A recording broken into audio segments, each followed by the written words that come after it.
we are in a hospital of San Raffaele of Milan, one of the big hospital in the northern part of Italy. And Wow. in here, Ito yung where tayo. if you remember, Senior Berlusconi. Yeah, right there at is- our back. Yes, that one is The her, red, her room, her private room. And there, in the other side, there is the University of University at our back. University. In the back, That's and with the cupola. expensive, also the expensive university.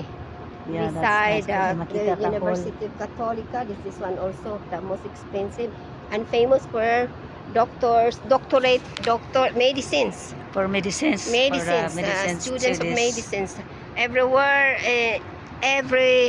come in everywhere of the world because they can speak also English, English. also other multi-language. language. Okay. Okay.